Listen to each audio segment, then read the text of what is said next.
Earthquake shadow zone is a kind of blind spot, right? Earthquake shadow zone के पीछे responsible reason क्या है?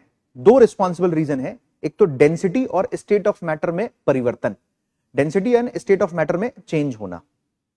जैसे आपने पढ़ा होगा कि पी वेव जो होती है वो केवल और केवल P wave solid, liquid, gas तीनों मीडियम में ट्रैवल करती है। S wave travels only in solid medium. P wave का जो मोशन है वो लॉन्गिट्यूडनल मोशन है, एस वेव का जो मोशन है वो ट्रांसवर्स मोशन है, राइट? इसलिए पी वेव की जो वेवलेंथ है वो ज्यादा है और एस वेव की शॉर्ट वेवलेंथ है।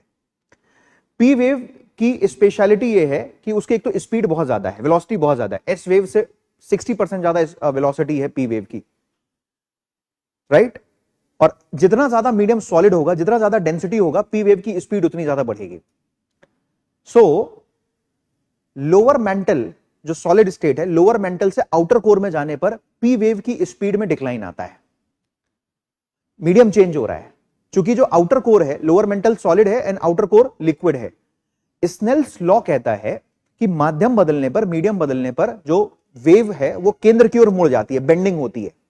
इसलिए तुम देखते होगे कि पी वेव सॉलिड मेंटल से जब आउटर कोर में आती है तो वहां पर 103 से लेके 103 से लेके 143 या 145 के बीच का एक शैडो जोन देखने को मिलता है आपको। ये है 105 से 145 डिग्री का शैडो जोन, ठीक? और 103 या 105 नंबर क्यों इंपॉर्टेंट है? क्योंकि ये सबसे बड़ी डिसकंटिन्यूटी है, गुटेनबर्ग डिसकंटिन्यूटी।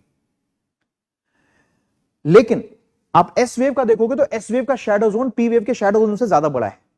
एस वेव का शैडो जोन इसलिए ज्यादा बड़ा है बिकॉज एस वेव लिक्विड में शियर स्ट्रेस जीरो होता है, तो केवल और केवल ये सॉलिड स्टेट में, सॉलिड मीडियम में ट्रैवल करती है एस वेव। इसकी वेलोसिटी पी वेव से कम है। और एस वेव का इंटायर ये रीजन देख रहे हो तुम 105 से लेकर 105 तक, ये टोटली यहां पर एस वेव एब्सेंट है because this is liquid zone.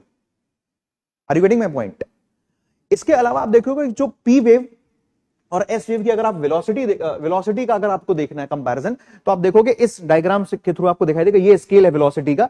यहां पर पी वेव की स्पीड सॉलिड मेंटल में बढ़ रही है और अचानक से यहां पर सडन डिक्लाइन देखने को मिल रहा है जब आप आउटर कोर में आ रहे हो, because outer core liquid state में यहां पर पी वेव बेंड हो जाती है। मैंने बताया ना स्नेल्स लॉ।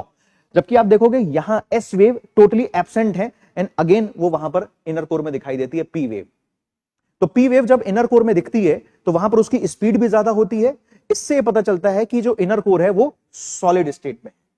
और ये बात एकदम प्रूव है, सही भी है, कि गुटेनबर्ग जो डिसकंटिन्यूटी है वो सबसे बड़ी डिसकंटिन्यूटी है। Gutenberg is a discontinuity between mental and core. वो 103 वाला जो फिगर है वो इसलिए बड़ा इंपॉर्टेंट है, याद रखना है। अर्थक्वेक शैडो जोन प्रीलिम्स में पूछा जा सकता है।